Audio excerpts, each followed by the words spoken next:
1970, I got a chance to go to London, and just as a engineer, project manager sort of job. Tell us a little bit about working for Brown and Root at this time. Can you? You know, it was interesting. The world was a lot different then than it is now, and when you got off on some of those assignments like I had, and you had a problem, you best solve it. You know, and nobody ever questioned it. If you came out all right, you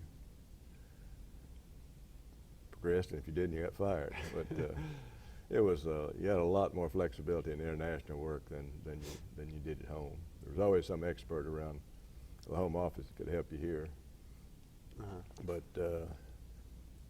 you didn't have those problems overseas. And so you had to be very resourceful. yeah, and fortunately, you know, things worked out on most of the jobs. And well, Brown Root has the reputation for the can-do spirit in their there was a lot of projects. it then. We really had some interesting jobs and challenging jobs, and I was very fortunate in that I was in Venezuela when they were just getting into what we thought was deeper water at that time, and then the Persian Gulf was just opening up for offshore work in the early '60s. So I was involved in that. I was involved in the North Sea work as it was just getting into the really deep water. So I just happened to get assignments in some very interesting, challenging places. Now London was very interesting because the North Sea they'd started some of the gas field development earlier when Dick Wilson was there. Was the first time. Yeah. And but when I went over in 1971, they were just beginning to work in the Ekofisk field in Norway, which was about 300 foot of water, 250. The assumption had been you could extrapolate Gulf of Mexico data to the North Sea, but it didn't work out that way. And I was kind of coordinating a lot of the Phillips work at that time from London. Then we got the Forties field for BP, which was one of the first times we'd ever had an engineering and management job. And you were the project manager on the Forties field, is that Yes, right? Yeah. And we did most all the engineering here at that time. That we didn't have that capability in London. But then we supervised all the fabrication, all the purchasing, all the installation work. One time we had, I'm guessing now, I think about 1,000 people working on it just in the supervisory inspection side of the business. Really? And we had work going on in Holland, Norway, several sites in the UK. So it was, got around and got to see a lot of the country. And it was very interesting to see the different working conditions and so forth. But, and it was, we had some real problems then. It was the time the coal miners all went on strike and everything was on a 3-day work week and for a while, and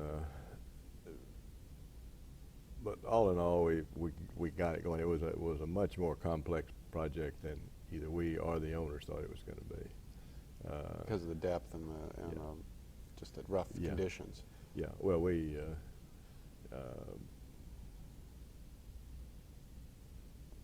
thought it would be, at one time we made a rough guess before the job started that the jackets would weigh about 800 tons. The biggest jacket ever set had been the one in Ekofisk, which was about 300 tons. So we said, well, nothing could weigh more than 800 or 1,000 tons. But it ended up the structure that floated it out that we built also was 8,000 tons, and the jacket was, I think, about 14,000 tons. So there was quite a few changes. I think the cover of the Offshore Pioneers has a toe out of one of the Forties field jackets. Yeah, I've got a picture hanging on my wall. But it was a very, very challenging project. In '81, I took over all the marine work worldwide. By then, Mexico was a very big operation. North Sea was beginning to run down. it was becoming a much more mature market there. Mm-hmm. And but we had some very interesting projects when I was back here too. Did you do much work in the Gulf? Well, you were overseeing all project management. Right. So that includes Well, the no, I Gulf. was overseeing overall activities then, Yeah. engineering, Oh yeah, construction, all everything. marine. Okay. Yeah. Yeah, we had some really interesting projects. We did the Exxon Lena Guide Tower, which was Right. about 1,000 foot of water. That was a very interesting job. You mentioned that you tried to apply Gulf of Mexico technology and to the North Sea, and it didn't really work. I mean, how much were you able to rely on what had been done in the Gulf? What kind of basis did that give you for the early North Sea work, or did you really just have to develop everything from scratch? Well, the design criteria was different. We had, in the Ekofisk work, we had designed for what we thought was a 100-foot wave.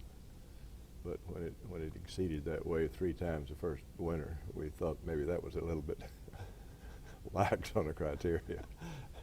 But and the industry was just developing, and we really worked a lot in that, developing the criteria for fatigue, that sort of thing, steel fatigue analysis, that sort of stuff.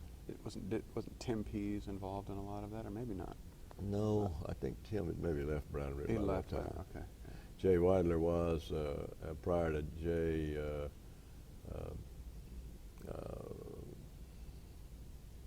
Having a senior moment, I'll have to come back and tell you.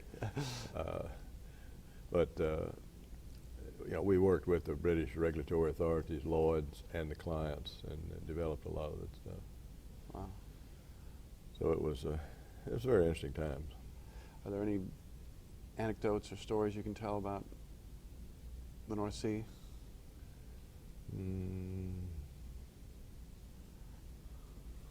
Working with Dick Wilson? Well, that was, Dick was always a very good boss. He let you run your business, and he was I enjoyed working with. I've worked with and around Dick for Dick ever since Maracaibo in 1958, I guess. Wow. But and then you were with Brown Root until when?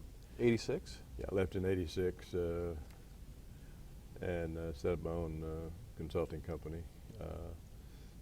Again, most of what I did at that time was for overseas clients that we'd had before, and they'd remember that 20 years ago we had a problem and you got us out of it, and can you help us again? Nobody ever called you when everything was going good. It was only when they had a problem, but